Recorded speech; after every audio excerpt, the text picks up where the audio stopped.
Alors, bonjour les amis, j'espère que vous êtes chauds parce que moi je suis chaud là les amis. Alors évidemment je vous ai ramené dans un autre royaume, oui, nous n'allons pas rester dans le même royaume, donc nous sommes dans un autre royaume. Nous sommes toujours au Bénin, mais dans un autre royaume avec une autre histoire. Et ce royaume a une particularité les amis, c'est qu'ici on va parler de la colonisation. Bonjour Kanté. Ici on va parler de la colonisation parce que ce royaume a résisté farouchement à la colonisation. Oui, je vous ai dit, la colonisation c'est fait, mais il y a eu de la résistance et il faut aussi qu'on en parle. Donc nous allons rencontrer un autre peuple avec une autre histoire cette histoire les amis, non, ici c'est pas le but, ici on compte l'histoire, c'est tout. Moi je ne suis pas là pour juger, je voyage, je vous accompagne, vous m'accompagnez en fait dans mon voyage. Donc nous allons apprendre l'histoire ensemble, l'histoire qu'on raconte, pas dans les livres, non, celle qui se raconte de génération en génération. Alors je vais vous demander juste de tapoter l'écran, tapotez-le au maximum. Moi je paye le billet, je paye l'essence et je prends l'énergie. Vous tapotez et vous partagez le live. C'est tout ce que je vous demande en échange parce que je voudrais qu'un maximum de gens puissent profiter de tout ce qui se passe aujourd'hui. Oui, Kader, je suis chez vous. Voilà. L'histoire n'est pas faite de racisme. Non, l'histoire, c'est l'histoire. On la compte, c'est tout. Ici, je ne suis pas... D'ailleurs, je ne compte rien. Moi, je pose des questions. Donc, c'est pas moi qui compte. Nous ne sommes pas venus refaire le monde. L'histoire n'est pas faite pour être jugée. Vous savez, tout ce qui s'est passé dans l'histoire, nos ancêtres ont dû faire des choix et c'était des choix qui étaient valides à leur époque. Nous ne sommes pas là pour les juger. Nous sommes là pour apprendre de leurs erreurs, c'est tout. Nous sommes là pour apprendre, c'est tout. Ici, on n'est pas là pour juger l'histoire. Peu importe ce qu'on a fait dans le passé, ils ont fait ça parce qu'à leur époque, ça se faisait, parce que c'était une nécessité. Donc, le but ici, ce n'est pas de juger l'histoire, non, c'est d'apprendre. Voilà, d'apprendre, de la connaître autrement. Parce que moi, en tant que Sénégalaise, jusqu'à présent, j'ai appris mon histoire, certes de façon orale, grâce à ma grand-mère, mais quand je parle de mon histoire, je parle de l'histoire du Sénégal, mais l'histoire des autres pays d'Afrique, je l'avais appris dans les livres. Et aujourd'hui que je fais ce voyage, je me rends compte que les livres ne m'ont pas forcément dit l'histoire, oui, parce qu'il y a des choses qui ont été déformées, mais elles ont été déformées des fois parce que juste la langue, oui, parce que vous savez quand on ne parle pas le même dialecte, alors beaucoup de vous tous, si vous avez un dialecte chez vous, vous savez bien que des fois, quand vous racontez une blague dans votre dialecte, elle est drôle, mais quand vous la racontez en français, elle perd son sens. Donc c'est pour vous dire que le sens de quelque chose peut changer rien que parce qu'on ne comprend pas le dialecte. Donc là, nous sommes dans une ville où nous allons trouver une histoire avec un roi, oui, un roi qui a résisté à la colonisation. Il s'est battu bec et ongle contre la colonisation. Bonjour, et celle-là aussi, il faut qu'on la raconte. Oui, parce que quand on parle de domination, il faut aussi qu'on parle de résistance. Parce que les Africains ne sont pas restés sans résister. Voilà. Alors oui, effectivement, merci. Alors effectivement, j'ai des personnes, j'ai des anges gardiens. Oui, je les appelle mes anges. J'ai des anges qui m'accompagnent depuis que j'ai commencé ces vacances, qui sont devenues carrément une aventure. Et ils sont là parmi nous, tels que Christian Kanté, qui va consigner, parce que Kanté va consigner, va faire un journal de bord pour vous permettre, vous tous, de pouvoir revoir tout ce qu'on a vécu, parce que malheureusement, tout je le fais en live, donc j'ai Kanté qui va tout transcrire, qui m'accompagne dans cette aventure depuis le départ. J'ai Christian, j'ai Eben, j'ai Reine, il y en a tellement, je ne veux pas citer de nom parce que je vais vous oublier, mais il y a vous, parce que si vous n'êtes pas là, personne ne va écouter et voir tout ce que je raconte, donc c'est une grande aventure. Donc là, j'attends la personne qui va nous introduire dans le palais du roi. Oui, comme un livre sur notre aventure. C'est notre aventure, on était tous là. Donc c'est notre aventure, je la partage avec vous parce que je prends beaucoup de plaisir. Ah, tu as de la musique. Vous entendez pas ce que je dis? Les amis, est-ce que vous m'entendez? Parce que moi, j'ai pas de musique dans ma voiture, hein, Elisabeth. Tu entends de la musique où ça? On peut faire ça. On peut faire ça. Donc voilà. Vous entendez, super. Donc ça va être un grand moment, j'espère. Alors je ne sais pas du tout ce qui nous attend. C'est ça qui est extraordinaire, c'est que moi je ne sais jamais d'avance qu'est-ce qu'on va nous dire parce que je ne parle pas à la personne avant. Je me contente juste de lui dire ce que je souhaite, donc partager un moment avec vous. Donc tout ce qu'il me dira, je lui dis bien que ça va être, voilà, parce que nous on est venu apprendre. Donc je ne sais pas du tout ce qu'il va nous raconter. Tout ce que je sais, c'est que je sais que dans ce royaume, pendant la colonisation, il y a eu une grande résistance. Alors c'est toujours un peuple Yoruba, mais c'est un peuple Yoruba différent du peuple Yoruba de Ketu, oui, parce qu'ils n'avaient pas le même roi que Ketu, je tiens à vous le dire. Donc c'est un peuple qui apparemment s'est séparé au Niger à Effet, comme ils nous l'ont dit à Ketu. Bah, ils se sont un peu séparés et eux ils sont allés vers un autre endroit et les gens de Ketu sont allés à Ketu. Donc eux ils avaient leur propre roi, donc ils ont leurs propres histoires, même si, alors ils ont des traditions, ils ont les mêmes traditions que les Yoruba ils ont les mêmes traditions que les Yoruba de Ketu, évidemment, mais ils n'ont pas la même histoire parce qu'ils n'ont pas réagi de la même façon face à l'arrivée des Blancs et face à la colonisation. Et c'est ça qui fait la différence, les amis. C'est pour vous dire que d'un royaume à l'autre, les Blancs n'ont pas été accueillis de la même façon. Les Blancs n'ont pas été vus de la même façon parce que les intérêts n'étaient pas les mêmes, tout simplement. Comme on le dit, vous savez, j'ai beaucoup entendu les gens dire oui, Marie-Agnès a dit que oui, nos frères vendaient nos frères. Oui, c'est pas moi qui l'ai dit, c'est l'histoire. Moi, je n'ai absolument rien dit. Mais vous savez, je trouve dommage que dans l'histoire, vous ne voyez que ce qu'il y a de néfaste. Parce que nous ne sommes pas là pour juger l'histoire. Et on ne change pas l'histoire. L'histoire, c'est l'histoire des amis. Des Africains ont vendu des Africains. Des rois ont vendu d'autres populations. Des rois de chez nous, des rois africains ont vendu les gens de la population. Mais il faut bien remettre les choses dans le contexte. En Afrique, c'était des petits royaumes. Et tous les royaumes que nous avons rencontrés nous ont dit la même chose. Comment on pose son pouvoir? Mais c'est en agrandissant son royaume.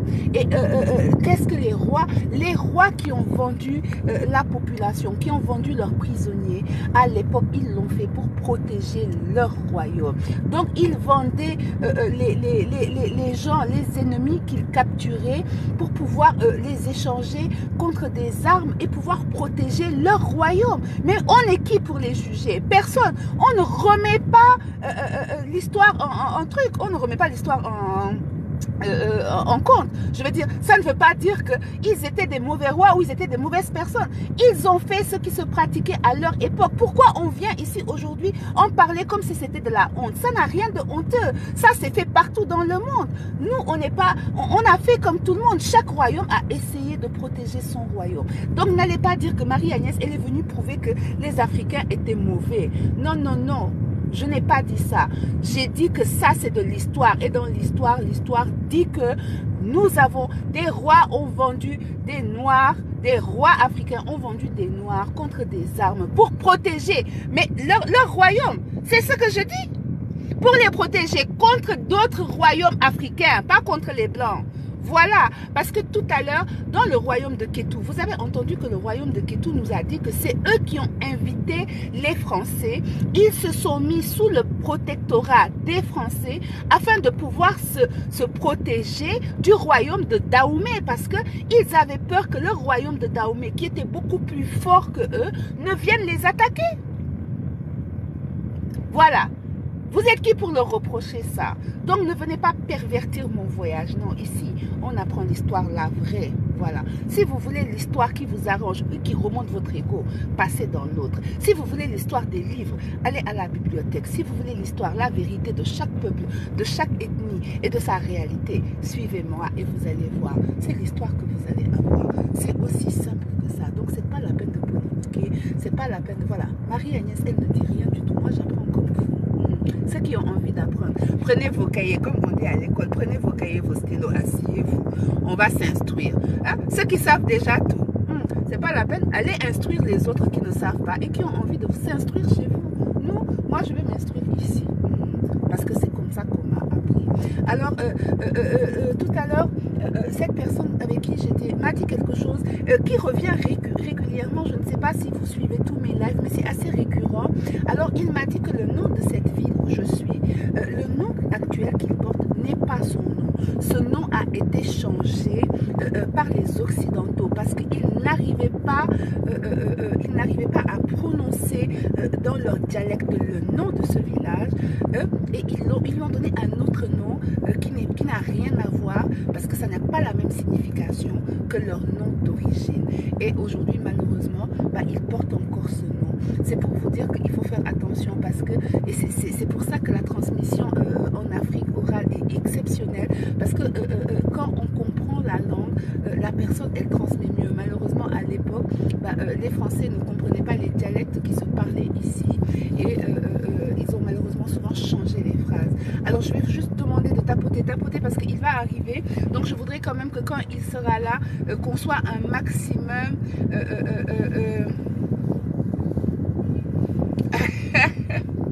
Si je pouvais, j'irais partout, les amis. Vraiment, j'ai envie d'aller partout. J'ai envie de vous faire découvrir tous les peuples, toutes les histoires. Parce que même si on trouve des peuls ici, des peuls là-bas, leurs histoires communes, voilà, ils ont la même histoire, mais ils vont se séparer quelque part et après, ils vont créer leur propre histoire. Donc, j'aurais aimé vous amener partout, les amis. Si j'avais eu les moyens, franchement, je vous amènerais partout. Mais il faut prier pour moi. Continuez avec vos prières et voilà, je vous amènerai aussi loin que mon corps et mon porte-monnaie le pourra, oui, parce que c'est surtout mon porte-monnaie. Donc, je vous amènerai aussi loin que mon porte-monnaie pourra vous amener sans aucun problème.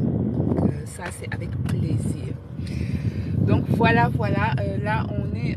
alors, je vais vous dire le nom de la ville en dernier moment par sécurité. Oui, c'est Dieu qui pourvoit. Donc, par sécurité, je vais vous dire le nom de la ville au dernier moment parce que malheureusement, ce que je fais n'est pas apprécié de tout le monde, ce que je trouve dommage d'ailleurs. Mais bon, ça ne va pas nous empêcher d'apprendre, hein, n'est-ce pas?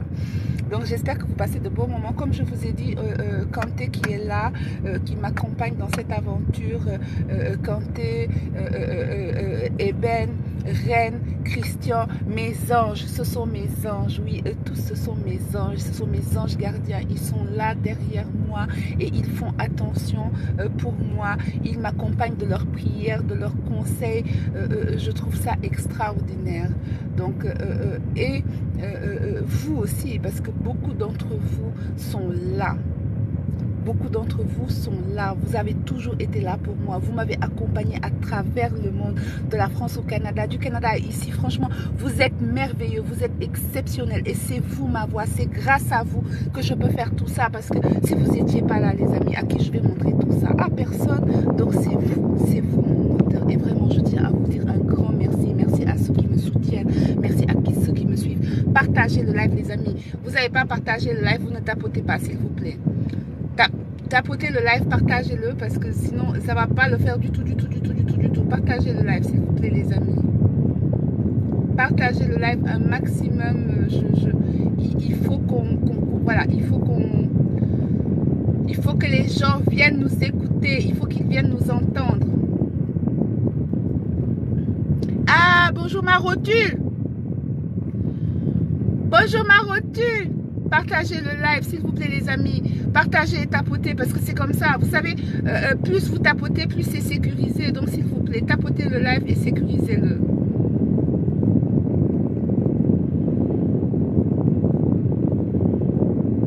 Donc, partager le live. Je vais vous demander juste de partager le live. Moi, je suis en train d'essayer de le partager un maximum. Ah.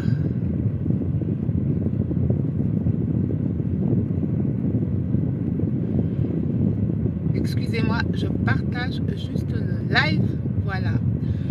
Partagez-le et tapotez le live, s'il vous plaît, les amis. Donc, j'attends mon contact. J'en profite pour rafraîchir mon téléphone. Oui, c'est pour ça que vous entendez la clim. Parce que mon téléphone a tendance à chauffer. Mon téléphone, il TikTok tellement ces derniers temps là. 1, 2, 3, je viens vous voir.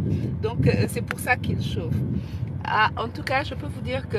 Alors, partagez le live à comment il s'appelle encore? À notre Kémite adoré, mon ennemi Kémite adoré. Kama, si vous pouvez partager le live à Kama, parce que ici à l'entrée du palais déjà je vois 2 panthères. Donc je vois 2 panthères ou 2 tigres, je ne sais pas, panthères je dirais, à l'entrée du palais. Je pense que ça c'est quelque chose qui va beaucoup l'intéresser parce que c'est fou quand même, mais on retrouve ça beaucoup. Alors malheureusement ici, comme tous les palais que je vous ai montrés, les amis,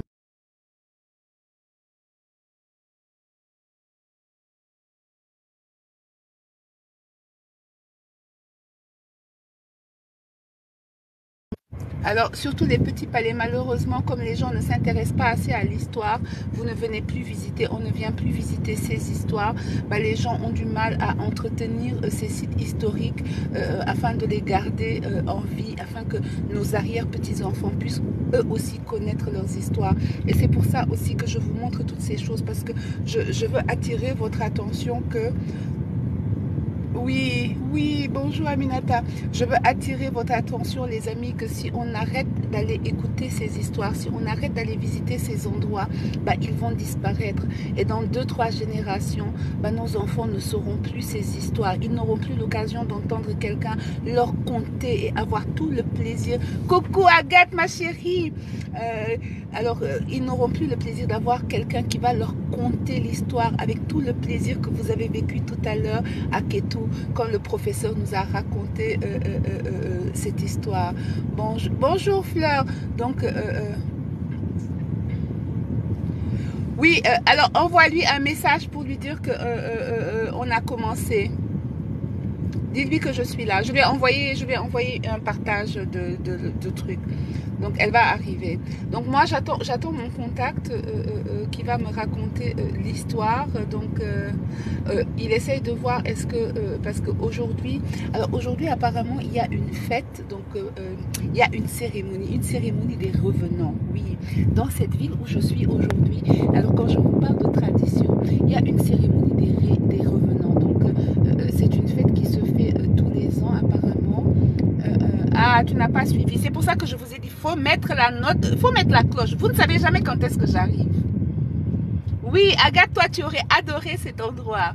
Donc, oui, il faut mettre la cloche de notification. Comme ça, dès que je me mets en live, vous avez la notification. Parce que moi, je ne sais jamais d'avance où est-ce que je vais. Je veux dire, quand j'étais à Kétou, on m'a parlé de cet endroit et je suis venue. Voilà. C'est à Kétou qu'on m'a parlé d'ici. Donc, à l'origine, je n'avais pas prévu de venir ici, mais à Kétou, on m'a parlé de cet endroit et c'est ce qui explique que, ah bah voilà, tu as regardé ce matin. Donc, c'est ce qui explique que je sois là. Donc, il faut mettre, voilà. Donc, je vous disais qu'aujourd'hui, apparemment, il y a des festivités en ville. C'est la fête, ils fêtent les revenants. Ils fêtent les revenants. Bah, je ne sais pas, il faut aller poser la question aux gens qui m'appellent comme ça. Moi, je n'ai pas la réponse. Je n'ai pas la réponse, alors allez poser la question aux personnes qui vous le disent. Moi, je n'ai aucune réponse pour ça. Donc, voilà. Donc, comme je vous ai dit, ils font une fête pour les... alors je vous dirai au moment où je descendrai de la voiture, vous allez découvrir où est-ce que je suis au moment où je vais descendre de la voiture et vous présenter cet endroit. Oui, oui, oui. Oui, elle commence. Alors, j'ai demandé à ce qu'on t'appelle parce que ici, devant le palais où je suis, bah justement, il y a 2 tigres. Il y a 2 tigres, il y a 2 panthères que je vois qui sont tout en haut du palais. Donc je me suis dit ça c'est pour toi. Oui, mon ennemi kémite préféré. Oui, parce qu'on est des ennemis, on est des ennemis qui se respectent. C'est pour ça qu'on est des ennemis préférés. Même les ennemis, on les respecte.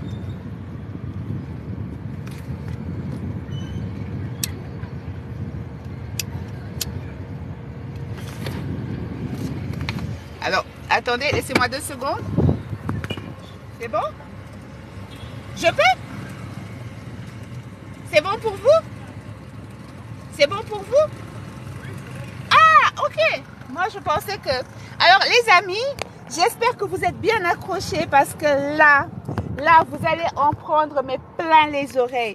Alors, j'ai la chance de rencontrer que des gens, des érudits, des gens qui connaissent leur histoire, des gens qui la content avec passion. J'ai un peu discuté avec lui et c'est vrai que pour le peu de paroles que nous avons échangées, ça a été un grand moment. Donc, les amis, je vais vous montrer enfin où est-ce que nous sommes. Alors, est-ce que je peux vous filmer? Oui.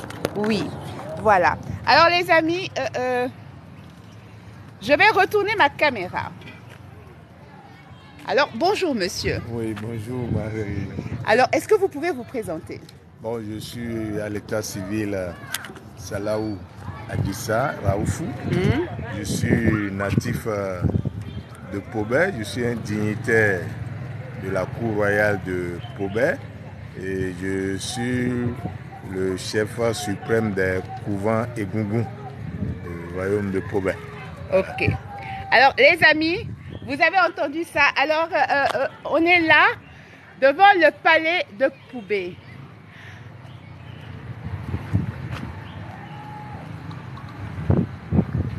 Voilà. Donc là, on est à l'entrée du palais de Poubé. Alors, le peuple Poubé est Yoruba. Mais, oui, parce qu'il y a un mais, les amis. Et c'est ça qui est extraordinaire ici. C'est qu'il y a des mais. Alors, les amis, depuis ce matin, je n'ai pas pu fumer ma cigarette. Est-ce qu'on peut aimer des gens à ce point? Alors, on vous suit. Ben, tu vas te déchausser. Alors, la tradition reste la même, peu importe où nous allons, vous avez remarqué. Alors, ici aussi, nous ne pouvons pas pénétrer dans un palais avec nos chaussures. Peu importe où nous allons, vous voyez que c'est des traditions qui restent partout. Nous devons enlever nos chaussures. Donc, il y a des règles, et ces règles, nous devons les respecter. Voilà. Donc, comme vous le voyez, moi comme monsieur, nous suivons le protocole. Alors, ce palais existe depuis combien de temps? C'est un palais qui date du XVIIe siècle et ça a été bâti vers 1636. Mais cela n'avait pas cette architecture. Ok. Il faut comprendre que la modernisation est passée un peu. Donc, ce n'était pas cette architecture au départ. Au départ, c'était un palais qui est fait avec de la terre de bas, avec un toit de chaume. Donc, il fait chaud. Oui. Alors, à l'entrée du palais, nous avons ça. Est-ce que ça a une signification particulière? Oui, cette statue, c'est la jeune dame, normalement, qui est à l'entrée, accueille et qui a de l'eau là. Et on pense dans cette calebasse, pour offrir à boire. C'est pour offrir aux nouveaux venus. Bon, des fois, si la personne veut boire, si elle ne veut pas, on lui verse ça à terre et elle touche avec son pied. Je vais toucher. Voilà. Donc, voici la salle du trône. La salle du trône. Bon, alors, le roi est absent. Le roi est absent, donc le trône est couvert. Le trône est couvert, il n'est pas là, il est allé au Nigeria. Voilà. C'est ça l'architecture. Il y a aussi une chambre en retraite où le roi procède à quelques cérémonies. Là. Mais ici, c'est l'accès à tout le monde. Ok. Voilà. Donc, c'est là où le peuple va s'arrêter. Voilà où le peuple peut s'arrêter. Ok. Alors, nous, on va s'installer quelque part, si vous êtes d'accord. Parce que je tiens à vous dire que ici, les gens sont impatients de vous entendre. Ils sont comme moi, ils sont d'une curiosité hors du commun. Alors, voilà, je vais me mettre en face de vous si vous êtes d'accord pour qu'ils puissent, voilà, pour qu'on puisse avoir un minimum de stabilité. Les amis, si vous tapotez pas l'écran, je vais devoir couper les commentaires. Alors, s'il vous plaît. Alors, vous pouvez monter faire vos demandes, vous pouvez monter poser vos questions, évidemment. Mais en attendant que quelqu'un monte, alors, vous êtes du peuple de Yoruba, vous m'avez dit. Alors, vous m'avez dit quelque chose tout à l'heure. Vous m'avez dit Pobé ne s'appelle pas Pobé.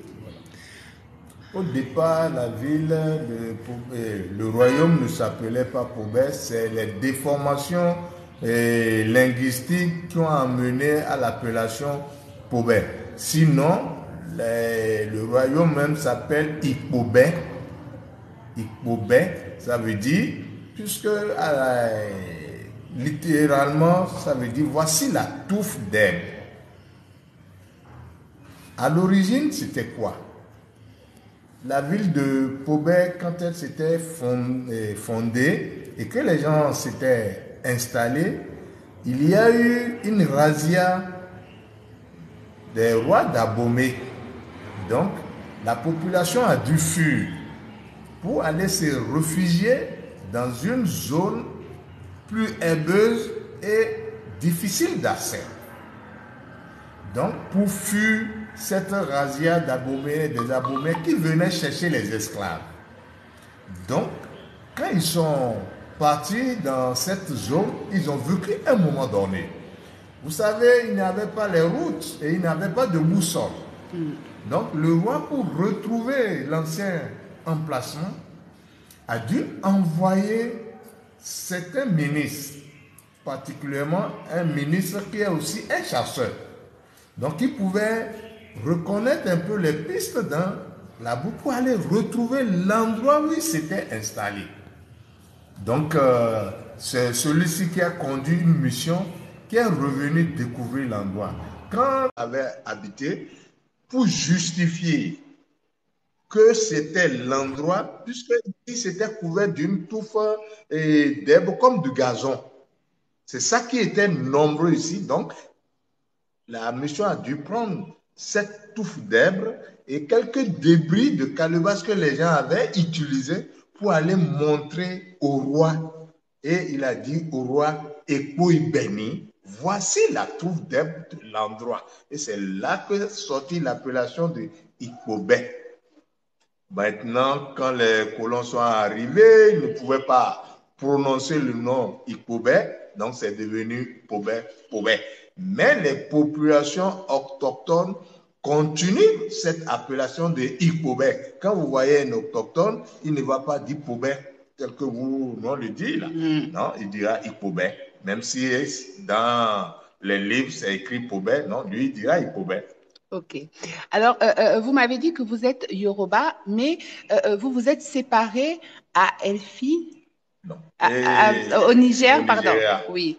Nous sommes issus de la grande nation Yoruba. Mais il faut comprendre que tous les Yoruba qui sont aujourd'hui installés dans l'ancien Dahomey devenu aujourd'hui Bénin, on en trouve au Togo, au Ghana, jusqu'au Libéria, en Côte d'Ivoire aussi. Celles-là sont le fruit d'une migration qui a quitté le Nigeria et cette migration est partie dans deux sens. Il y avait une migration qui a quitté au Nigeria, Ile-Ife, qui est même la source, la ville tutélaire même du peuple Yoruba. Donc, et il y a une autre migration qui est la plus grande d'ailleurs, qui a quitté le royaume de Oyo. Qui a quitté l'empire de Oyo, c'est l'empire de Oyo. Oyo n'est pas un royaume, c'est un empire.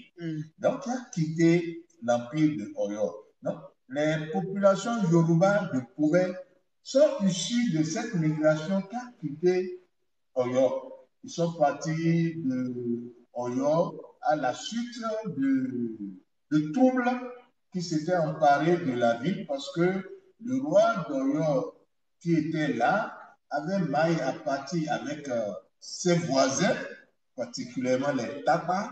Donc la guerre s'annonçait avec imminence. Alors chacun a pris la route. C'est comme ça que une partie des populations qui font d'aujourd'hui pouvaient quitter Oyo avec à leur tête ministre de la cour royale d'Oyo qui s'appelle Tetu.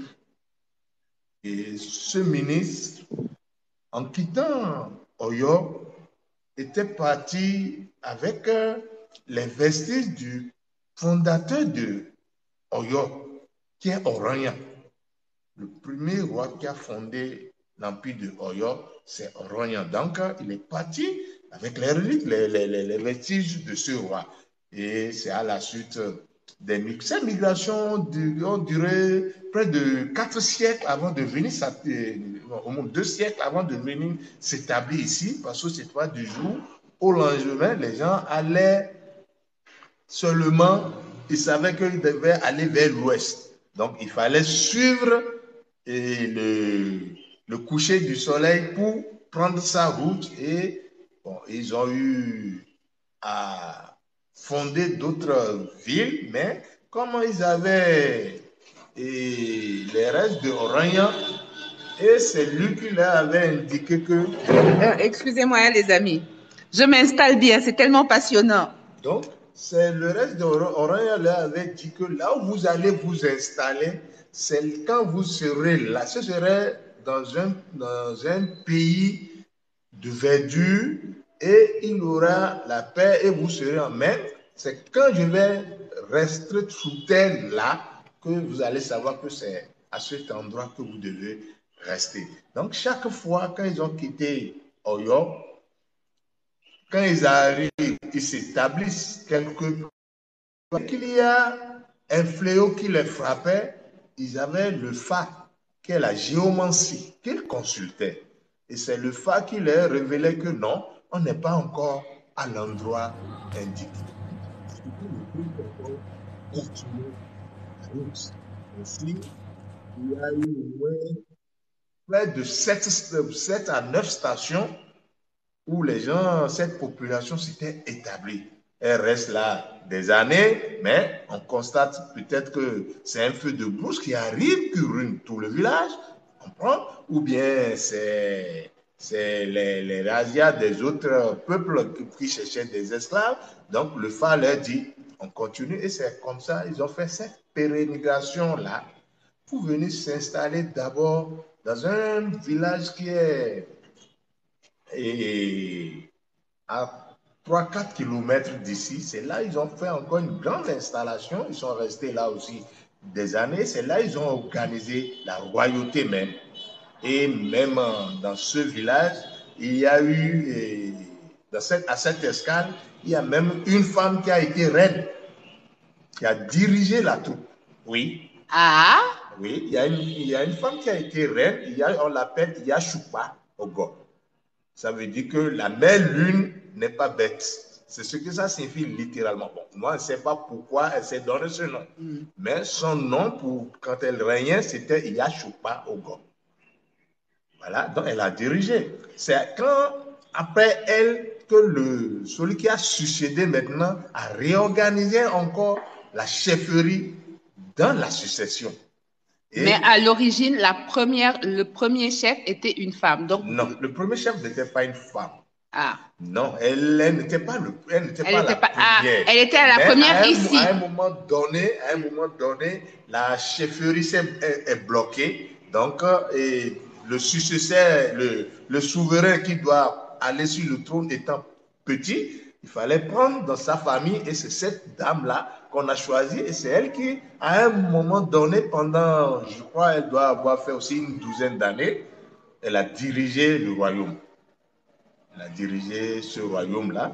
Donc, après, ils sont restés là, et par la suite, un incendie est arrivé. Il fallait encore reprendre la route. Et c'est là ils sont arrivés à l'emplacement où nous sommes ici, vers 1636, comme je vous l'avais annoncé quand je parlais du palais. Ils sont arrivés ici vers 1636. Ok.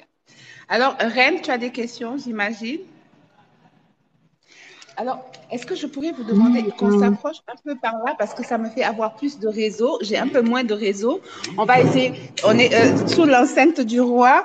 On a un peu moins de réseau. Donc, je vais essayer de m'approcher et aussi avoir un peu de fraîcheur parce que mon téléphone chauffe. Donc, on peut s'asseoir là? Oui. Voilà, c'est pour juste essayer d'avoir un peu plus de réseau parce que j'ai l'impression, oui, j'ai l'impression que j'ai pas trop de réseau. Vous m'entendez bien? Oui, là, ça commence à aller. Là, ça commence à aller? Ok. Oui. Oui, parce que je pense que là-bas, c'est une question de réseau. Alors, Reine, tu as une question? Oui, bon, je pense que, je ne sais pas si vous avez parlé, parce que je n'ai pas trop suivi, vous avez parlé de leur origine, de là où ils sont quittés. Voilà, est-ce Alors, que ça... alors, Oui. il nous a expliqué qu'ils sont tous descendus du Nil, du Nigeria. Nigeria. Ils se sont séparés là-bas pour aller, c'est-à-dire la migration Yoruba est la même, mais au Nigeria, ils se sont séparés et ils ont fait deux groupes migratoires. Ok. Ok, maintenant, il y a Mélie qui voulait demander par rapport au léopard, le symbole du Oui. léopard, Alors, ce que oui, je vois symbolise le qu'au-dessus léopard du chez eux. trône, voilà, au-dessus du trône, il y a un léopard. À l'entrée du palais, il y en a deux. C'est la panthère. C'est la panthère, excusez-moi. Oui, et quand vous allez même au palais de Oyo, vous verrez le même symbole qui est la panthère. C'est la panthère qui est le symbole du fétiche que Undo nous a, le fétiche tutélaire de la ville, du royaume de Pobé. Excusez, je dis la ville, Oui. parce qu'on a tellement Voilà. évolué là qu'on s'est dit la ville, alors qu'on est en train de parler de l'histoire. C'est le fétiche tutélaire du royaume de Pobé, c'est la panthère. Et des fois, il se transforme aussi en bois. Ce qui fait que les gens de Pobé ne mangent pas tout ce qui est carnivore. Ah non. C'est interdit, nous ne pouvons pas manger. À cause de cette panthère, les gens de Pobé ne doivent pas manger la chair du lion, même du chat. Du crocodile non plus. Bon, non, on ne casse pas le crocodile, des félins. Plutôt. Des félins carnivores, voilà, ok. Des félins carnivores, voilà. C'est ça que je voulais dire, c'est ça le fétiche. Et aussi, le bois, nous ne touchons pas. Donc voilà les deux grands interdits pour tout fils de Pobé, autochtone de Pobé. Même si aujourd'hui, nous n'avons plus de panthère dans notre brousse, nous continuons quand même de marquer cet interdit parce que nous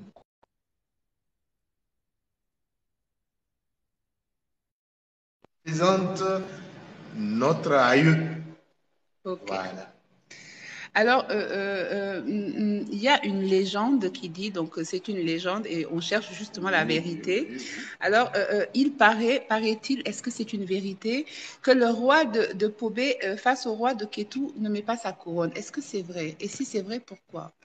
Non, c'est faux. Ok, alors c'est un mensonge. C'est un mensonge. Voilà, donc... Vous savez, j'ai dit que la migration des Yoruba s'est fait en deux sens. Il y a ceux qui ont quitté Ilé-Ifẹ̀. Les gens de Kétou ont quitté Ilé-Ifẹ̀. Les gens de Pobé ont quitté Oyo. Et depuis que les gens de Pobé se sont installés ici, Pobé n'a jamais été un royaume vassal de Kétou. Donc, ce qui veut dire qu'en aucun cas, la belle preuve, on peut montrer des photos où le roi de Pobé et le roi de Kétou sont ensemble. Non, mais alors, c'est juste. Voilà, non, mais c'est des légendes. Vous savez, c'est justement pour enlever ce genre de légende que nous sommes aussi là. C'est pour se donner de l'aide, c'est pour se donner des ailes. D'abord, on a. Le contact avec Kétou s'est fait après la colonisation. bien avant la colonisation, ils n'avaient pas de contact avec les deux royaumes. Ok. Voilà. Alors, Reine, tu as une question?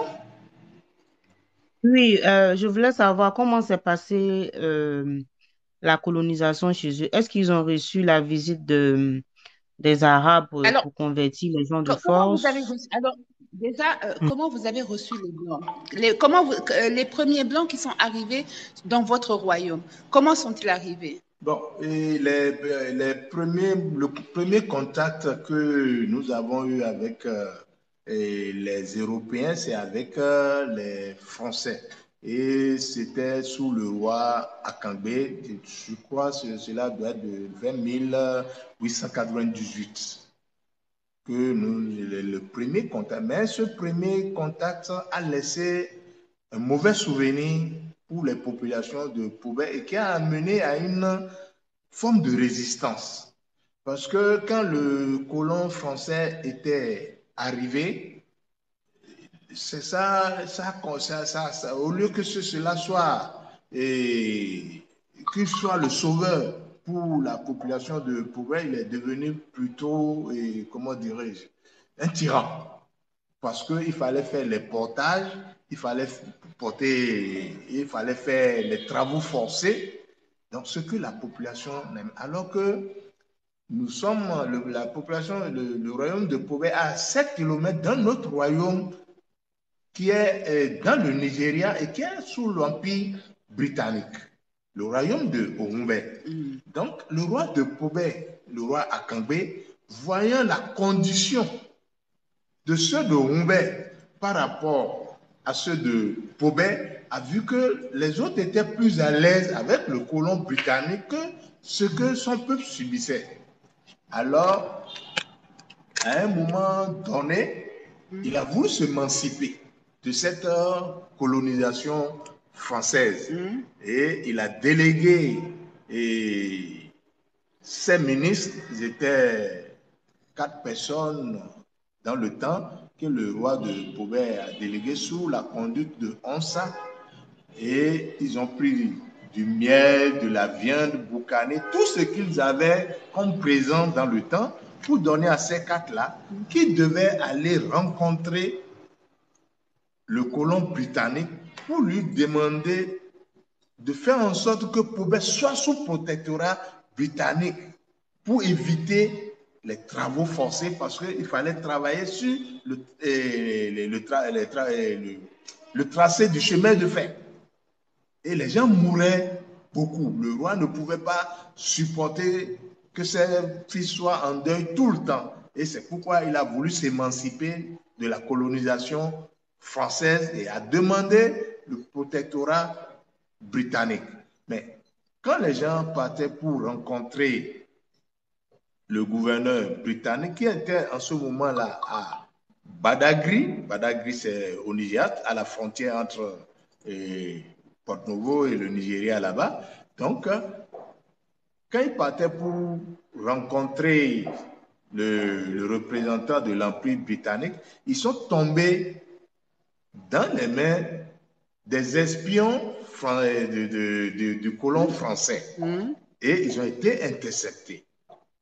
Donc, on les a pris, on les a amenés vers le colon français, en ce moment-là, qui était établi à Porto-Novo.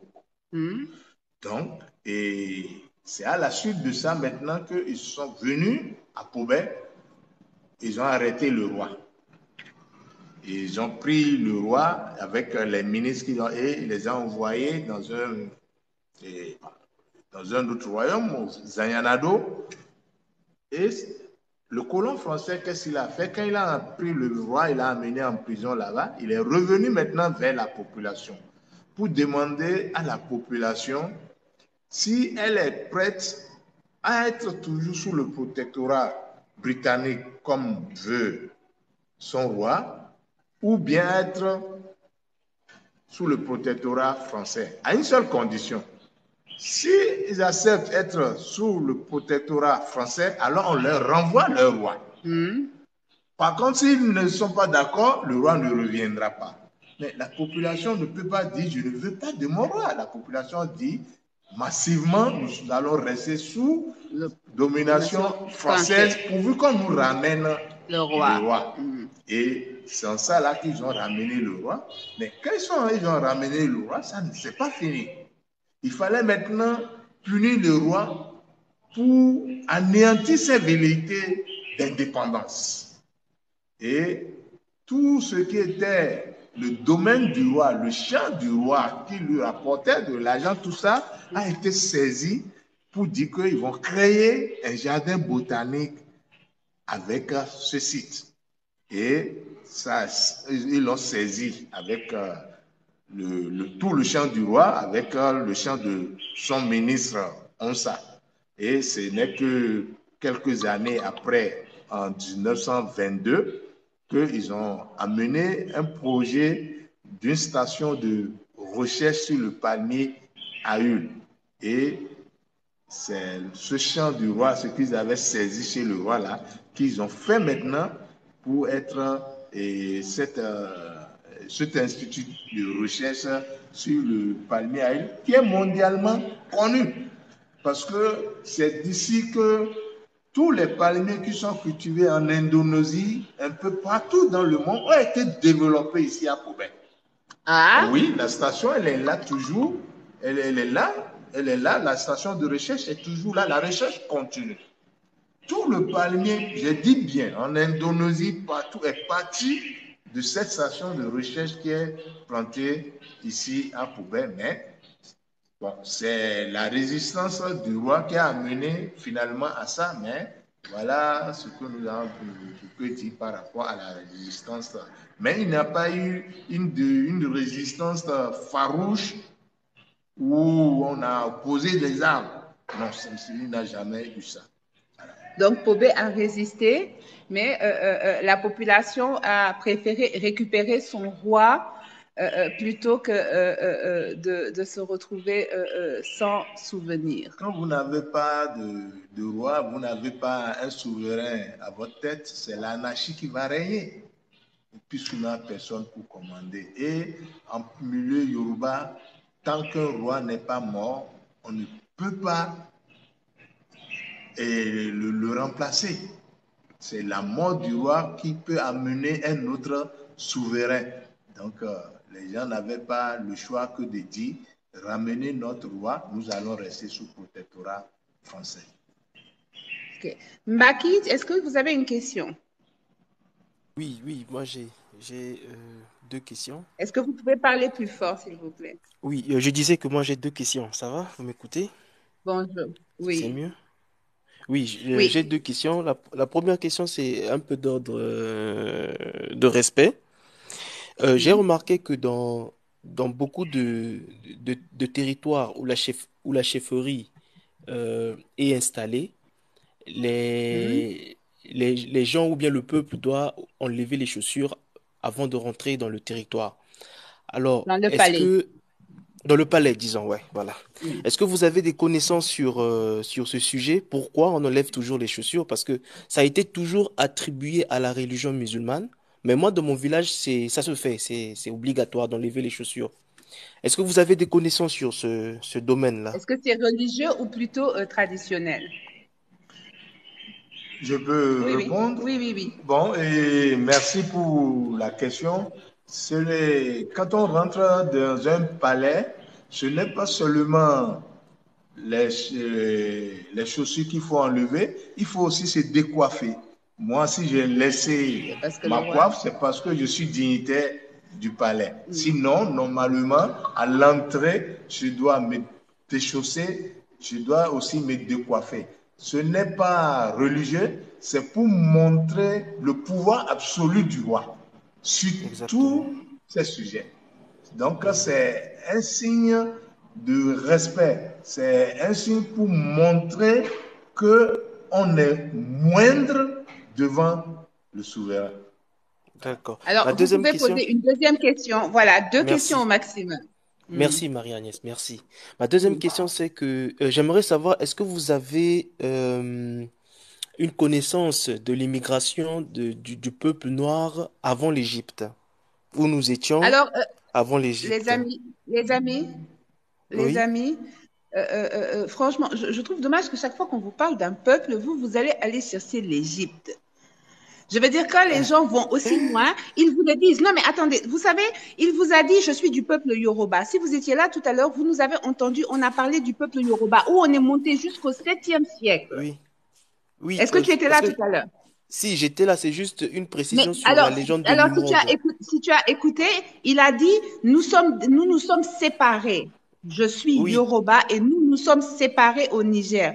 Ça veut dire que ah, finalement, d'accord. vous lui demandez de répéter ce que vous savez déjà. À un moment donné, je trouve ça un peu triste. Il faut qu'on pose-lui des choses que vous n'avez pas posées là-bas parce que là, il vous l'a dit, n'est-ce pas? Oui, oui, c'était juste pour savoir si il a des connaissances sur la légende de Nimrod. Aujourd'hui, les tout derniers historiens l'ont appelé Narmer, mais moi je l'ai connu depuis mon enfance sur le nom de Nimrod.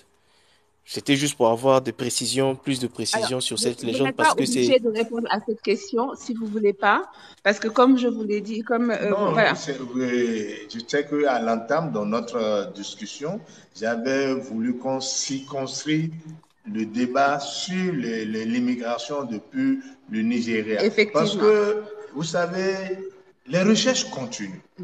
Moi, je ne suis pas un historien. Je ne suis pas un historien. Bon, je suis un autodidacte. Je connais l'histoire, pas que je ne connais pas aussi l'histoire, mais aller dans l'Antiquité, c'est difficile. Là aussi, on ne s'entend même pas encore, on n'est même pas encore. Puisque je suis aussi dans beaucoup de forums de discussion. Moi aussi, je suis aussi dans un cabinet qui est sur la recherche. Mais je sais que si on doit mener le débat depuis l'Antiquité, c'est pas le de but. Nimrod, Pas...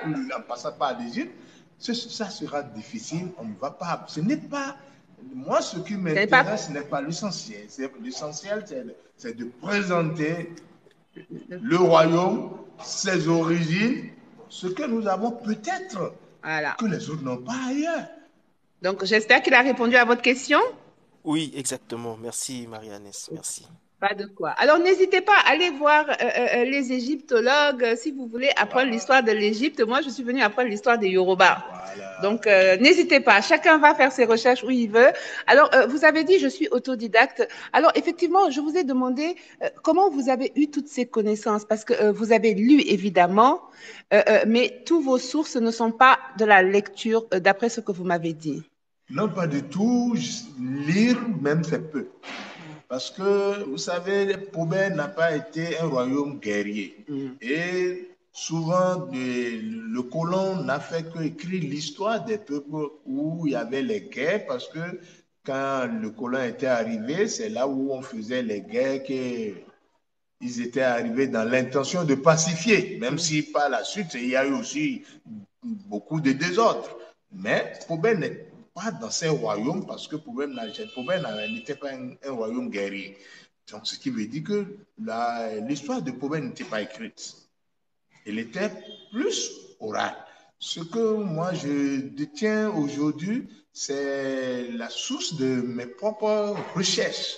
Parce qu'à un moment donné, il fallait restituer. Vous avez vu que j'ai tout à l'heure, par rapport à Kétou, je vous ai dit quelque chose. Oui. Parce qu'il y a des idées préconçues que des gens se sont faites.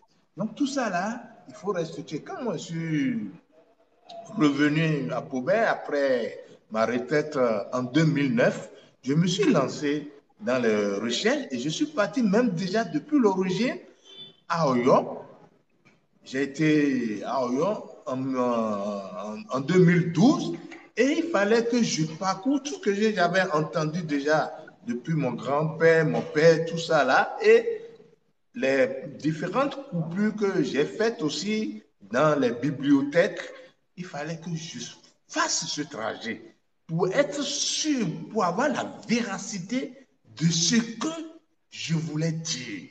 Donc, ce que vous essayez de nous dire, c'est que au-delà de ce que vous avez appris dans les bibliothèques, vous vous êtes donné quand même la peine et ce que vous avez appris de vos ancêtres, parce que on vous a transmis des choses, vous avez fait le chemin afin d'aller vérifier sur place et écouter d'autres histoires pour vérifier est-ce que... Voilà. Est-ce que mes ancêtres, effectivement, s'étaient établis ici? Qu'est-ce qu'ils pouvaient me le prouver? Je peux appeler ça comme un pèlerinage. Voilà, j'ai fait ce pèlerinage. Je suis allé à Pobé, j'ai quitté Pobé, Bekou, tout. Alors, à Bekuta, partout dans le Nigeria, tout ce périmètre-là. Alors, vos réponses, vous les avez eues dans les livres ou de façon orale? J'ai eu les réponses majoritairement de façon orale. Ce que j'ai parlé de l'ère coloniale, il y a quelques parties dans les livres, dans les bibliothèques et aussi, surtout dans la bibliothèque nationale, où il y a quelques archives qu'on a retrouvées, parce que quand j'ai approfondi ces recherches, quand on voulait introniser le nouveau roi qui est là maintenant, parce qu'il fallait faire sortir une brochure maintenant, il faut sortir quelque chose que les gens peuvent toucher. Donc, et pour faire sortir, il ne faut pas rester écouter ce qu'on a pu dire. Bon, et vous savez que quand on dit ici, là-bas, ce n'est pas la même chose. Donc, il faut aller toucher du doigt. C'est ce que moi, personnellement, je me suis lancé dans cette recherche-là. Et quand je suis revenu, j'ai exposé à tous les anciens qui font office d'anciens aujourd'hui et beaucoup ont certifié de ce que j'ai vu. Moi aussi, j'ai amené des choses. Voilà. Ok. Alors, Eko Eye, moi, je vous accueille dans mon live donc avec beaucoup de... vous avez une question, j'imagine, donc je vous laisse poser votre question. Après, je vous rappelle le principe, on n'est pas là pour parler de l'Égypte, nous sommes là pour parler du peuple Yoruba. Est-ce que vous avez du peuple Yoruba de Pobé, d'ailleurs? Alors, est-ce que vous avez une question à ce propos sur leur culture ou quelque chose comme ça? Bonjour tout le monde. Bonjour. Bonjour tout le monde. Bonjour à tonton qui parle là aussi. Et d'entrer en jeu, c'est que Madame Marie Agnès, c'est que il me semble que vous faites trop d'amalgame dans tout ce que vous êtes en train d'entreprendre. Moi, j'aime bien quelqu'un qui prend l'initiative de faire quelque chose. Mais quand vous prenez l'initiative de faire quelque chose, ayez l'humilité, quoi. Je pense qu'on aura le temps de faire les critiques par rapport à cela. Non. Alors, le monsieur est curieux d'ailleurs d'entendre ce que vous êtes en train de dire parce que je lui ai montré les vidéos que j'ai faites. Il m'a été recommandé par des gens et peut-être que moi qui suis sur place en Afrique et qui vois les choses, il est en face de moi, peut-être que nous n'avons pas la même vision de l'Afrique parce que lui et moi, nous voyons l'Afrique comme elle est. Mais vous, derrière votre ordinateur en France, vous donnez des leçons à des Africains alors que vous ne vivez pas leur réalité. Donc, je vais vous demander de faire comme moi, descendez en Afrique et montrez aux Africains que vous voulez leur apprendre leur histoire, faites la promotion de la culture africaine et après, vous pourriez venir me donner des leçons, s'il vous plaît. Edo, bonjour. Non, mais Agnès, fallait laisser on allait faire le palabre là pour toi. Parce que moi, je trouve non, Edo, je ne suis pas là pour faire des palabres. Est-ce que tu as une question? Oui. Voilà, il dit, arrivé un moment, il faut avoir ce qu'on appelle une certaine forme de pédagogie. Même si quelque chose ne te plaît pas, mais quand tu trouves une thématique déjà bien présente, il faut suivre juste cette thématique-là. Et la prochaine fois... Justement, alors viens à la question, toi aussi. Edo. Voilà. Oui, donc voilà, la prochaine fois, tu pourras venir faire tes plaintes là, de manière dont tu veux. Oui. Voilà. Oui, les plaintes, c'est jeudi après-midi, entre 15h et 15h03. Voilà. Moi, ma première question, elle est simple. D'abord, c'est d'abord de savoir déjà que, on confirme déjà que le tonton qui est là a dit qu'il est autodidacte, c'est-à-dire qu'il a appris les choses de lui-même. Chose que j'adore et que j'aime bien, vu que moi-même aussi, voilà, j'ai appris beaucoup de choses par moi-même. Mais par contre, ce concept d'autodidacte-là reste toujours, tu vois, un peu ambigu. Pourquoi? Parce que forcément, on a puisé nos sources aussi des gens qui ont déjà fait certaines études. Nous, on n'a rien créé, on ne fait que découvrir. Voilà, et on essaie d'améliorer à notre manière. Je vois pas le rapport, L'adapter ta à notre question. rythme, voilà. Edo, je Oui, vois ça pas le vient. rapport avec Poser Non, question. parce que là, c'est long. Je ne t'entends pas encore parler du peuple Yoruba, encore moins du royaume de Pobé, ni une question. Non, en fait, voilà. Agnès, en fait, Ah, pour pouvoir Edo. lui poser la question, il faudrait que je lui... En fait, la question, c'est Jean, comme il dit, il a fait de l'autodidacte, mais j'aimerais savoir les sources même qu'il a utilisées pour s'auto-former. Mais tu n'as pas écouté alors, Parce Edo. que Donc toi, tu forcément... étais dans tu n'as pas écouté. Il a répondu. Et il a répondu à ça, Edo. Non, faut pas faire ça. S'il vous plaît, non, les amis. mais nous, on est... Non. Attendez, les amis, s'il vous plaît. Vous savez, quand on vient, je vous ai dit, après, on fait un débrief. Si vous n'avez pas entendu le début, parce que je trouve ça impoli, même de ma part, c'est un manque de respect pour moi et pour le monsieur de venir reposer les mêmes questions. Je veux dire, il a répondu à cette question. C'est pour ça que je vous ai demandé, venez voir, venez quand je mets la cloche de notification. Je trouve toujours dommage qu'on ressasse parce qu'on est toujours dans le peuple Yoruba et tout à l'heure on était dans le peuple Yoruba. Donc évitons de poser les mêmes questions et allons-y vraiment, je veux dire, comme il le faut parce que nous sommes là pour la promotion de l'Afrique, nous sommes là pour la promotion de nos cultures et c'est dommage que chaque fois on oblige nos anciens, ne serait-ce qu'on est africain, il y a certains gestes et certains actes que nous ne devons pas poser en tant qu'Africain.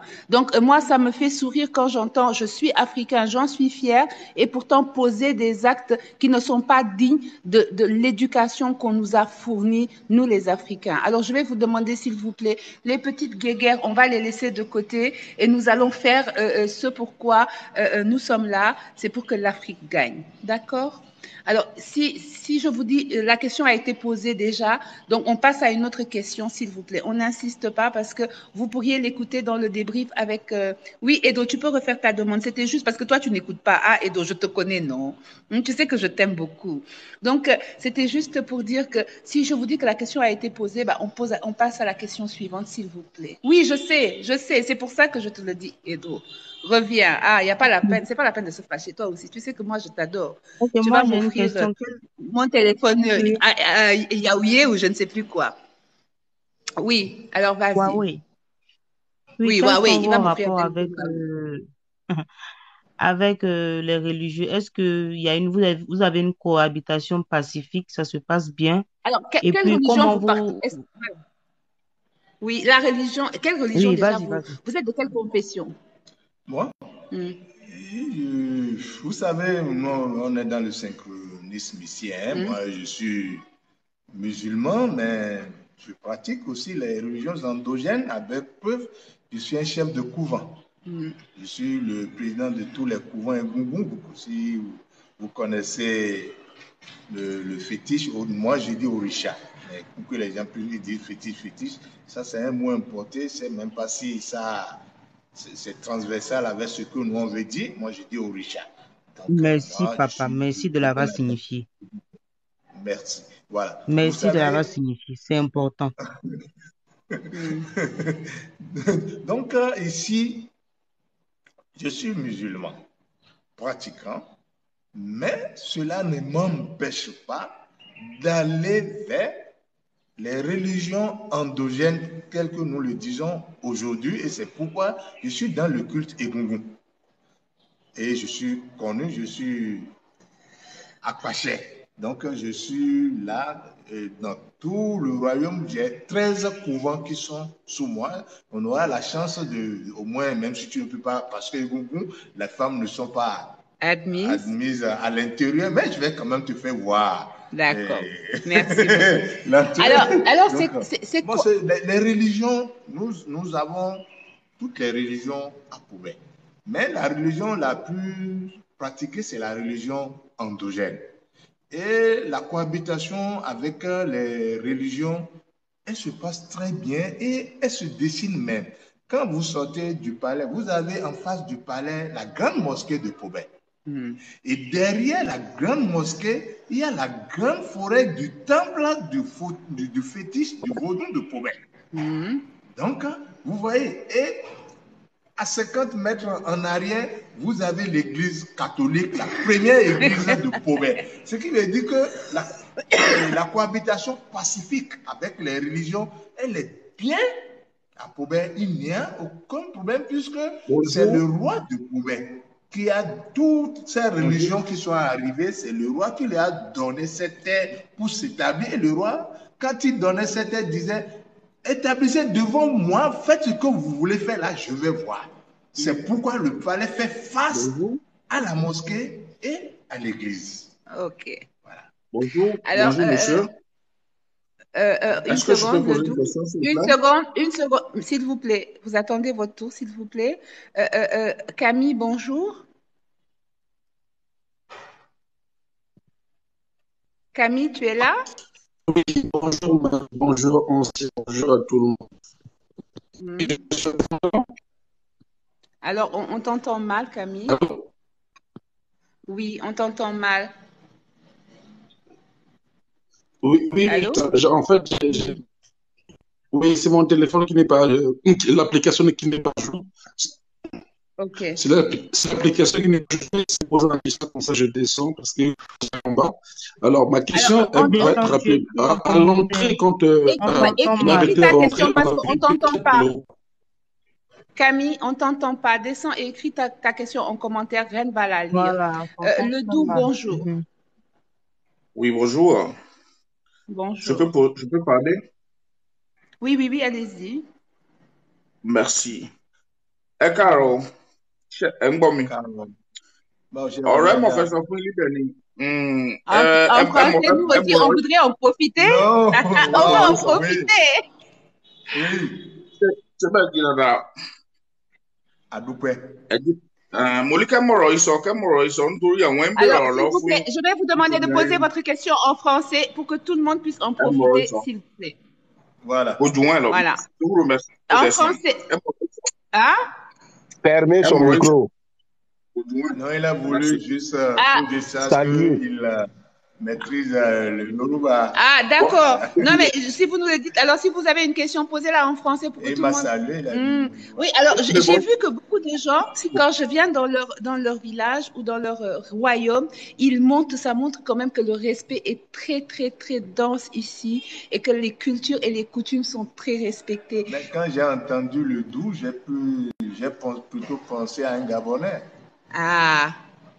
Et finalement? Finalement, c'est un Nango. Il me semble même qu'il est de Pobé. Ok. Ah, vous avez vu. Bonjour. Bonjour Marie-Agnès. Bonjour Princesse. Bonjour Frère Amazon. Comment ça va? Ça va maman et toi? Et ton séjour, j'espère qu'avec la grâce de Dieu, tout se passe bien. Ah, ça se passe super bien. Franchement, que du bonheur ici. C'est ce que je constate, le Togo, le Bénin. J'aimerais être à votre place. Je passe d'abord le bonjour à Sa Majesté. Je ne sais pas si c'est Sa Majesté. Dès que j'ai pris en cours, ça m'a dit que je monte, dire bonjour. Pourquoi on entend aussi ma voix? Ton Yoruba? Tu sais parler Yoruba? Non. Est-ce que tu sais parler Yoruba? Non. Bon, d'accord. Elle est où, hein? Elle est au Bénin.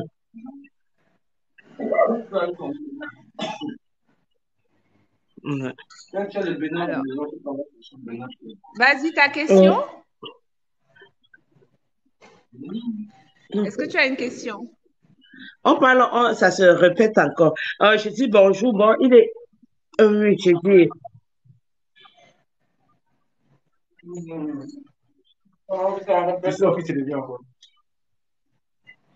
Alors, il y a du bruit autour de toi, ma chérie. C'est pour ça que je t'ai descendue. Alors, moi, j'ai une question.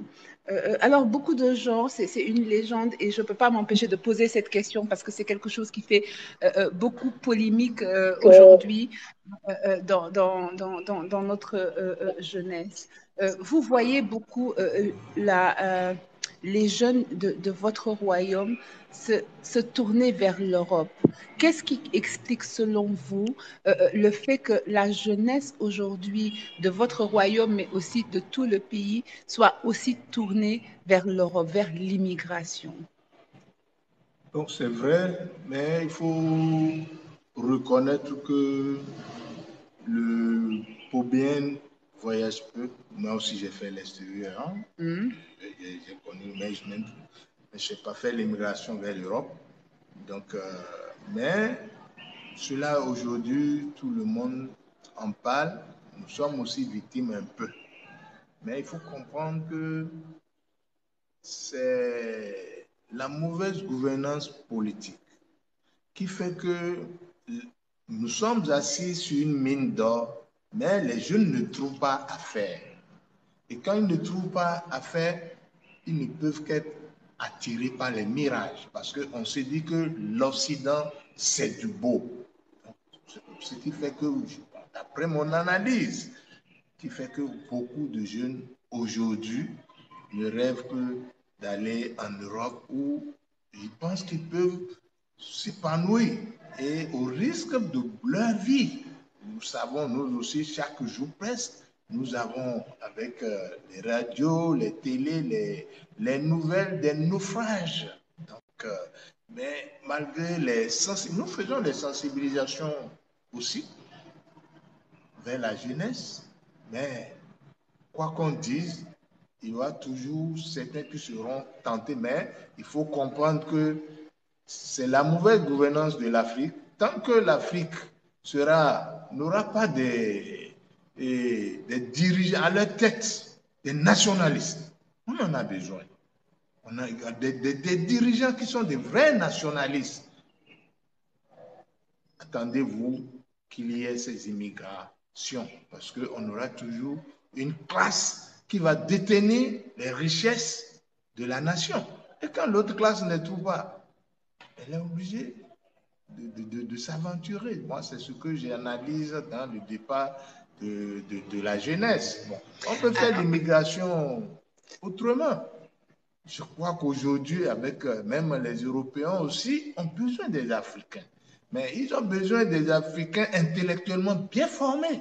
Donc, c'est ce que moi, je dis aux jeunes, qu'on peut faire l'immigration, mais bien formés. Là, on peut aller... Bon, aujourd'hui, pour faire cette immigration, on peut se faire former dans leur université, s'installer là-bas, ou bien même nos universités aussi peuvent former et la main-d'œuvre est demandée là-bas. Donc, c'est cette immigration-là que moi, je souhaite, mais pour les jeunes qui n'ont pas une qualification, prendre la mer ou bien braver le désert, vraiment, c'est triste, moi, je ne sais pas si je peux pas. Alors, qu'est-ce que vous aimeriez, parce que j'ai rencontré beaucoup de jeunes ici depuis que je traverse.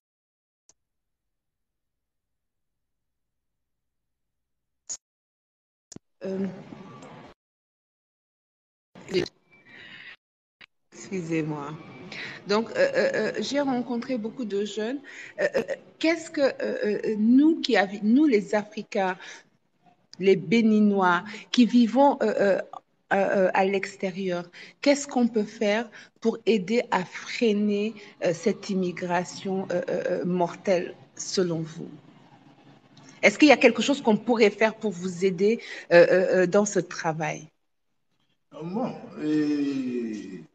c'est vrai, on peut faire, mais tout ce qu'on va rester à l'extérieur pour faire ne peut pas suffire.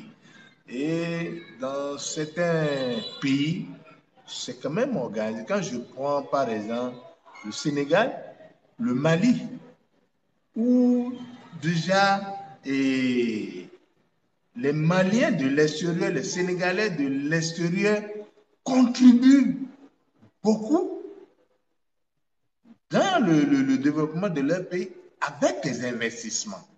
Donc, c'est ce qu'on peut faire.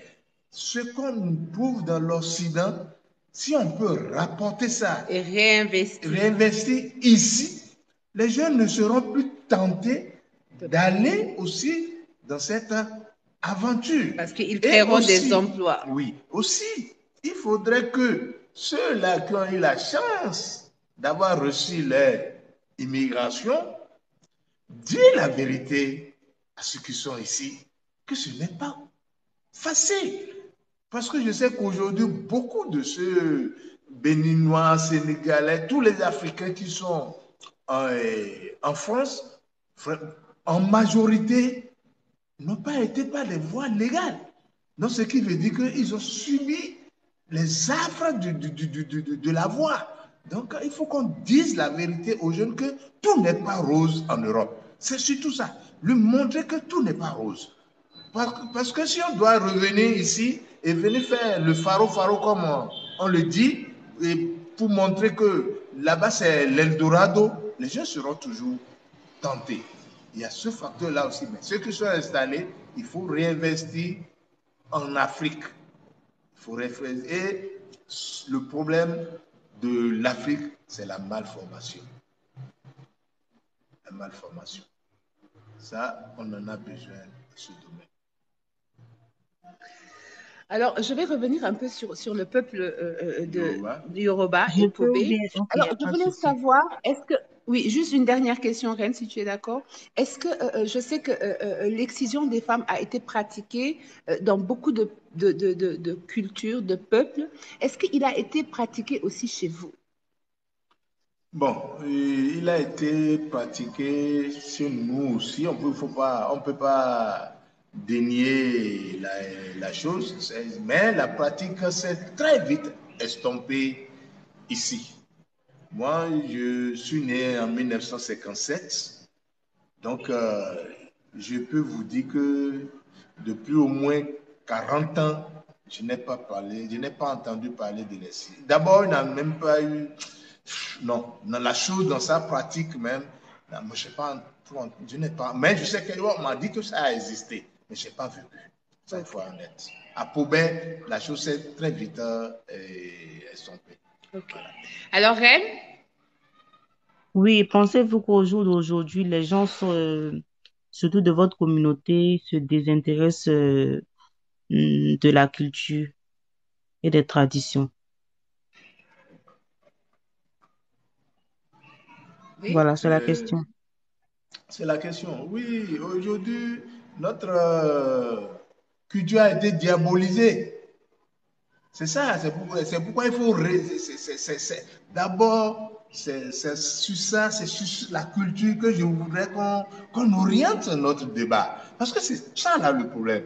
On a été diabolisé quand le blanc est arrivé. Il a montré à nos aïeux que ce que nous pratiquons était mauvais. Alors que c'est faux.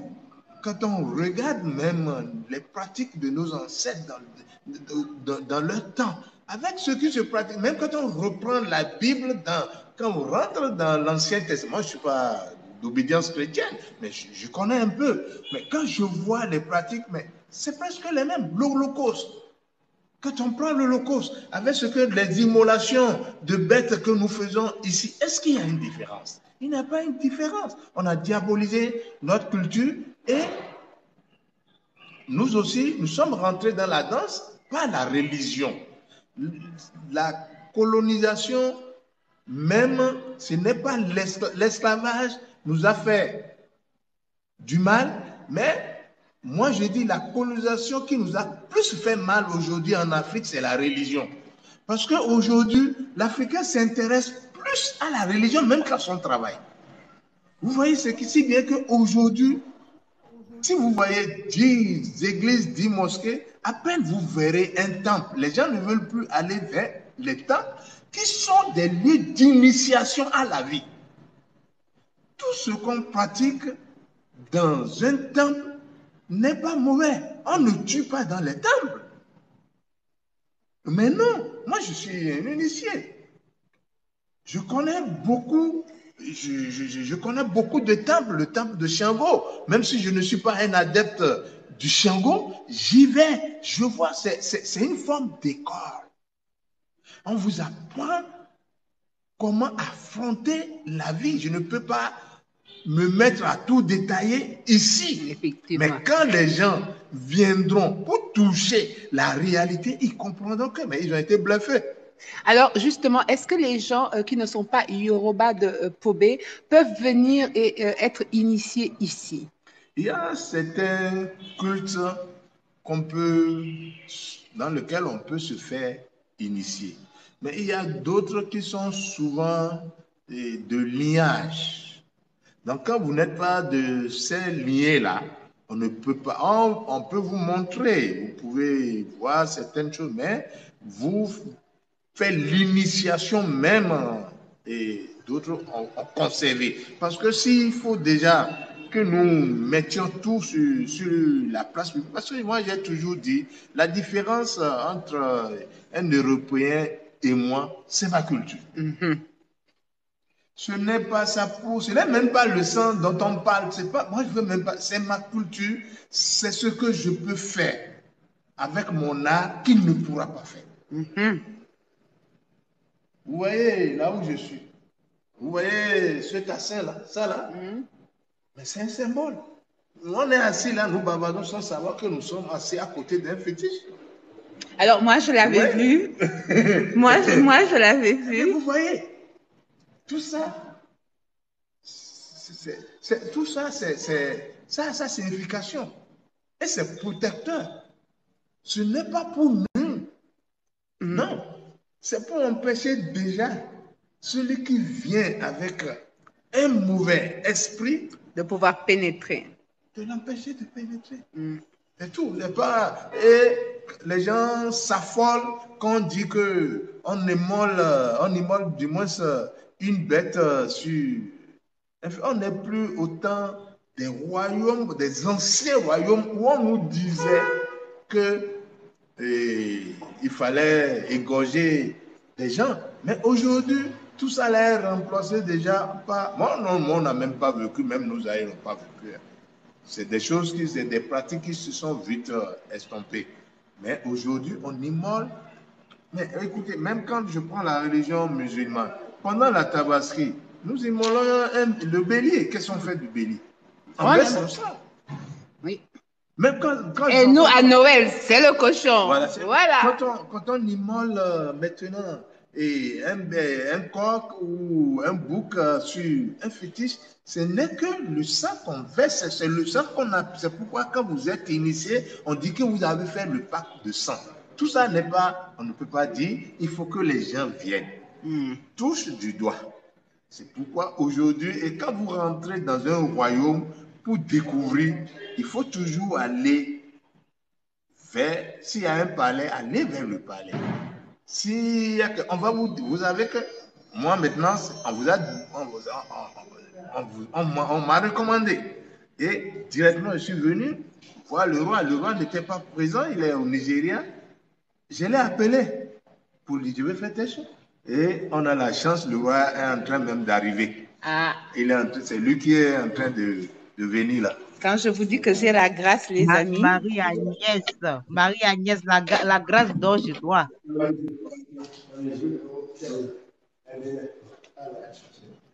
Bonjour. Approche-toi, Marie-Agnès. Bonjour. Non, tu dois t'agenouiller pour ça. Les femmes s'agenouillent. Tu vas, excuse-moi. Tu mets les deux genoux à terre. Voilà, là c'est comme ça. Ça va bien, merci. Il te demande de te lever. Merci. Bon. Moi, je respecte les protocoles. Marie-Agnès de Uruguay. Baba, elle est canadienne, elle est Sénégal. Donc, Canada, aussi dirige de tous les gens. Maman sort, il t'a eu aussi, Baye, donc, les longs, ça va,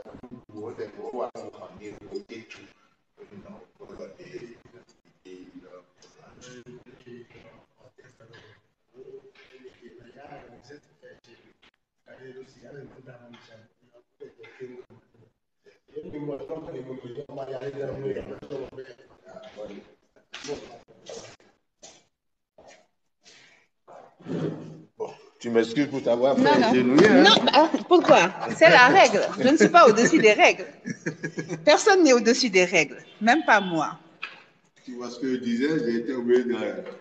Ce sont les règles. Personne n'est au-dessus des règles. Moi, je suis tellement contente. Vous disiez que je n'allais pas le voir. Je l'ai vu.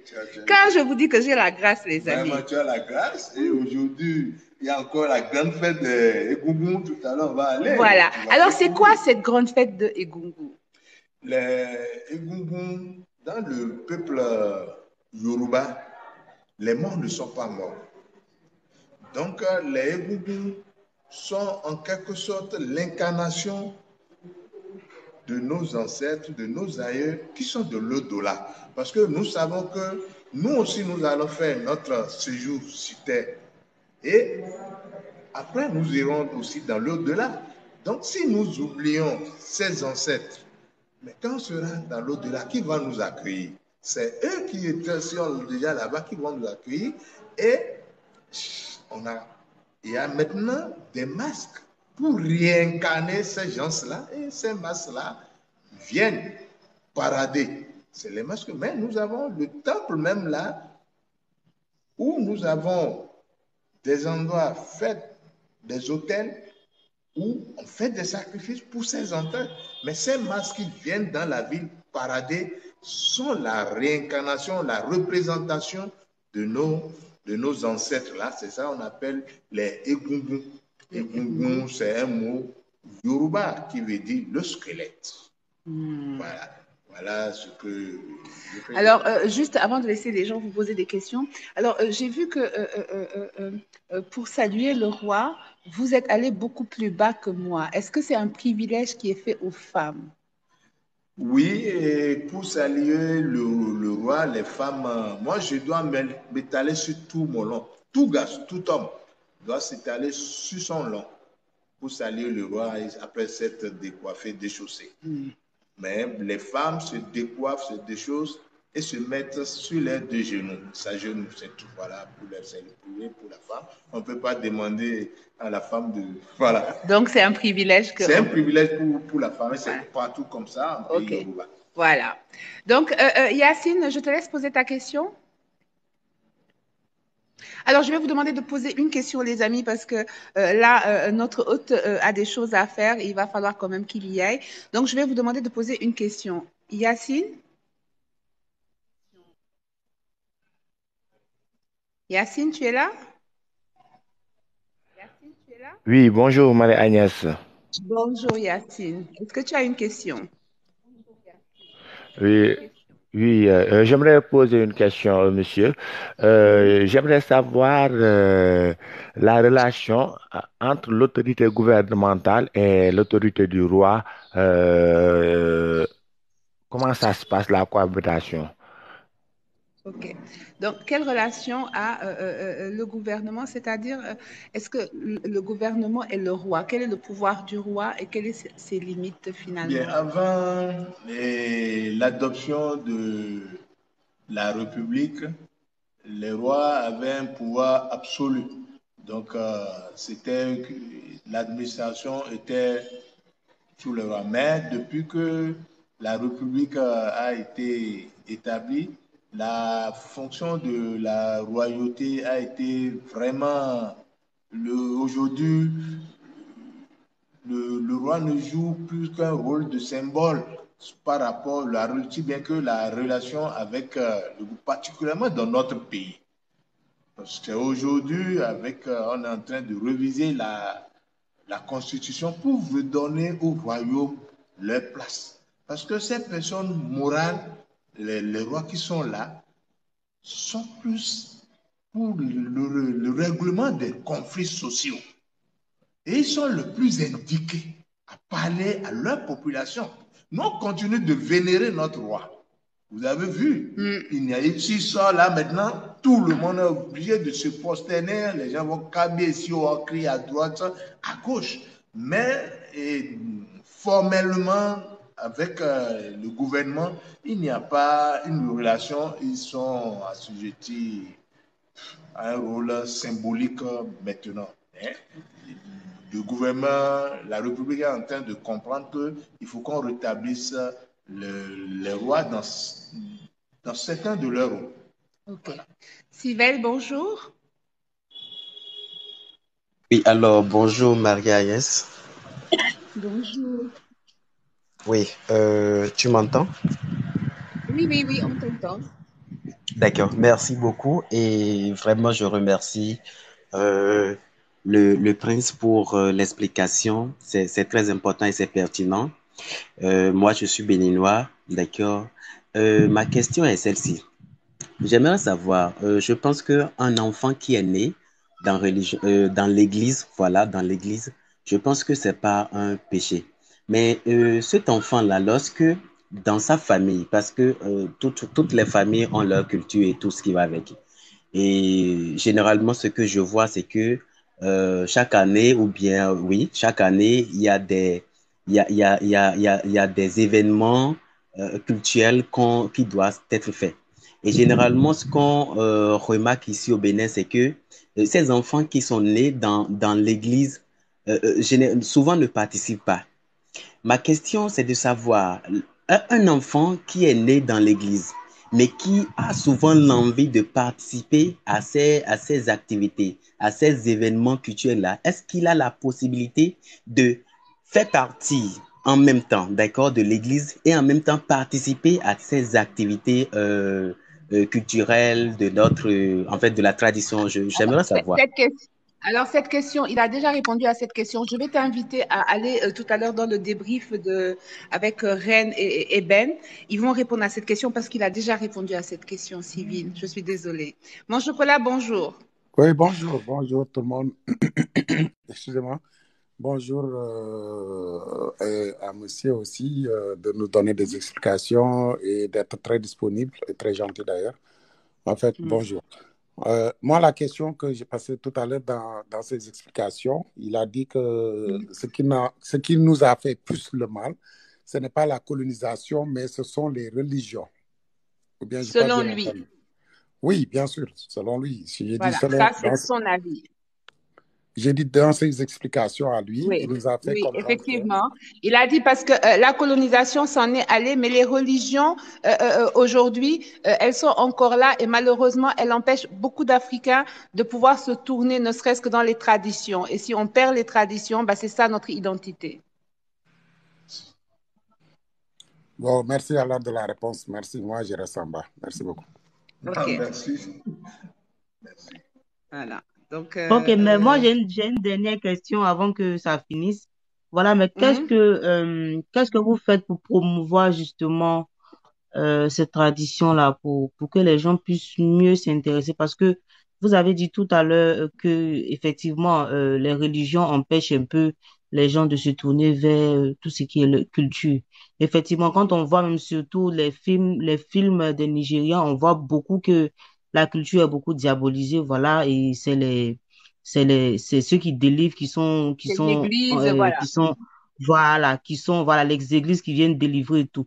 Maintenant, on voit qu'il y a une sorte une propagande derrière ces genres de films-là.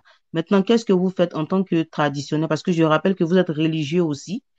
Qu'est-ce que vous faites maintenant pour contrecarrer ce genre de propagande à votre tour et ramener le plus de personnes à la raison concernant tout ce qui est traditionnel? Merci. Vous savez, bon, pour les films, c'est la fiction, mais beaucoup y croient, c'est pas grave. Et ça a aussi son impact négatif. Mais ce que nous faisons aujourd'hui, c'est de démystifier les choses, de montrer effectivement que le couvent n'est pas diabolique. Aujourd'hui, nous ouvrons le couvent, nous expliquons. Même si tout ne peut pas être étalé, même, vous savez, même aucune religion, il y a toujours une partie où on dit que c'est une caste qui détient ça, qui peut faire. C'est comme ça aussi dans les religions. Mais aujourd'hui, tout le monde peut aller vers les religions endogènes. Tout le monde. Moi, je fais des séminaires.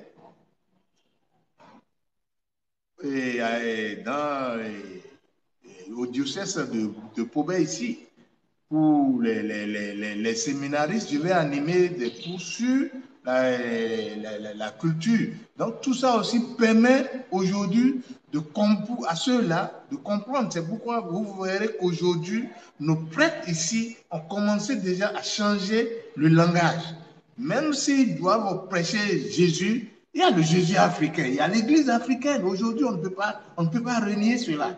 Non, c'est ce que nous, c'est parce que nous sommes en train de démystifier les couvents, de montrer qu'on a diabolisé les couvents, que ce n'est pas le regard que l'Occident a voulu propager qui est réellement ce qui se passe dans les couvents.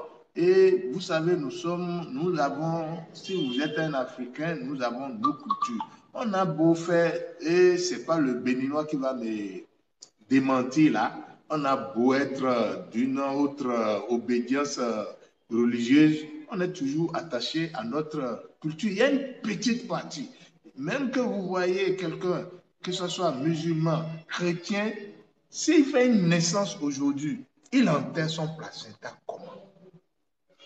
Alors, voilà, aujourd'hui, jusqu'aujourd'hui, même les grands prêtres, les grands imams de notre République, s'il y a une naissance dans leur famille, ils ne jettent pas le placenta, ils l'enterrent avec un rite. Tous ces rites-là sont venus du couvent. Donc, quelque part, alors parce que c'est vrai que les gens ont l'impression que vous avez dit dès le départ, vous êtes musulman, oui. Vous êtes de confession musulman. Je suis même à l'Haïti. Vous êtes le pèlerinage à la Mecque. Vous êtes allé à la Mecque, donc vous respectez les fondements de la religion musulmane. Alors, pour que ça soit bien clair ici, il n'est pas question de dire que telle ou telle chose. Ici, nous parlons des réalités du terrain et ces réalités, ce sont les leurs. En tant que musulmans fervents, parce que tous les musulmans ne sont pas allés à la Mecque, voilà. Donc, en tant qu'Aladi, il est d'accord de dire il croit en Dieu. Par contre, il est aussi Yoruba. Il a dit depuis le début qu'il est syncrétisme, Marie. Il dit qu'il est dans le syncrétisme. Voilà. Donc, voilà. Non, mais pour qu'on soit bien d'accord, voilà. En tout cas, je vous remercie beaucoup. Je vais poursuivre un peu avec vous. Les amis, quant à vous, je vais vous inviter à aller faire le débriefing avec Eben.